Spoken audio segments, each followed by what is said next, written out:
अब आगे क्या होगा देखो, अब यहाँ से फूड ऐसे होता हुआ सबसे डाइजेशन लेके कहाँ पहुंचा, ये पहुंचा इस वाले पार्ट में, यहाँ पहुंचा।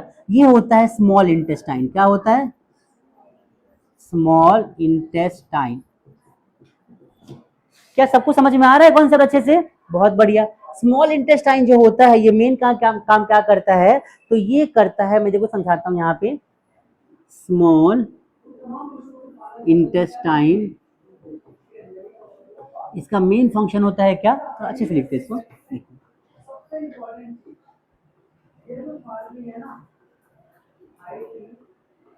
इसका मेन फंक्शन होता है क्या? एब्जॉर्प्शन का। और ये कंप्लीट डाइजेशन का साइट होता है। क्या लिखोगे? It is a site of complete digestion. It is a site of, SIT, सही बात है, साइट ऑफ कंप्लीट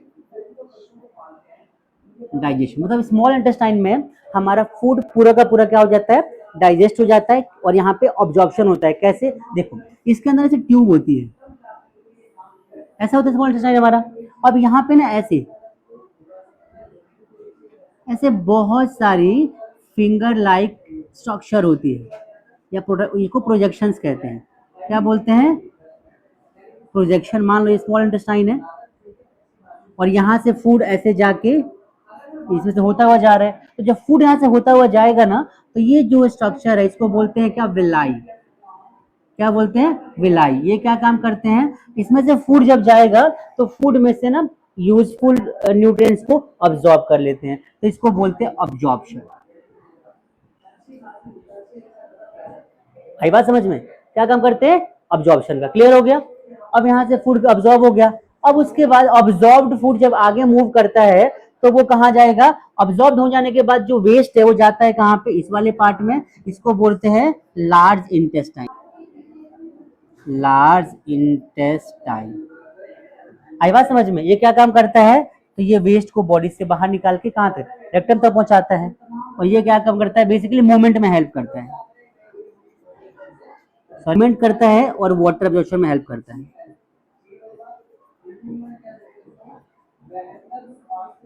आई बात समझ में? ये, और उसके बाद एनएस से आने के बाद फूड हमारा बॉडी से बाहर चला जाता है, इजेशन हो जाता है। ये कंप्लीट प्रोसेस है जहाँ पे एक मतलब हम जो खाना खाते हैं हमारे बॉडी में कैसे कैसे मूव करके कहाँ कहाँ डाइजेस्ट होता है। आई बात समझ में? क्लियर हुआ सभी को भाई?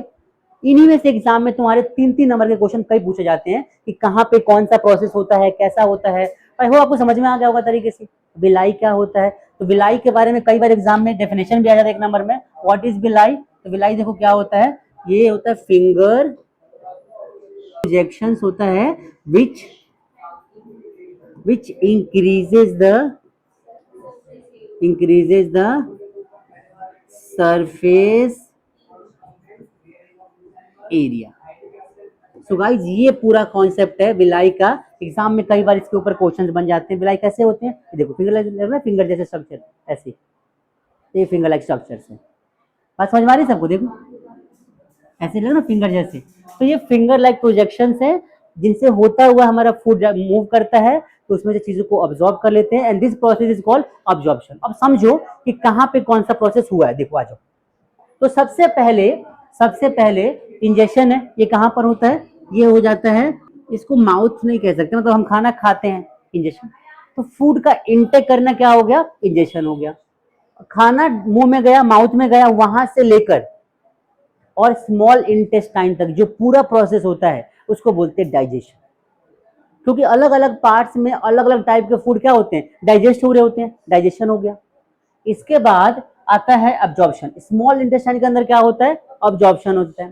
फिर चौथा क्या आता है? एजिमुलेशन। जब यहाँ पे ना लार्ज इंटेस्टाइन में फूड हमारा क्या होता है? वाटर से रीअब्जॉर्ब होता है, और जो हमारा फूड डाइजेस्ट मतलब अब्जॉर्ब होता है वो हमारे ब्लड स्ट्रीम में चला जाता है इंपॉर्टेंट न्यूट्रिएंट्स को बनाने के लिए, तो उसको बोलते हैं एजिमुलेशन।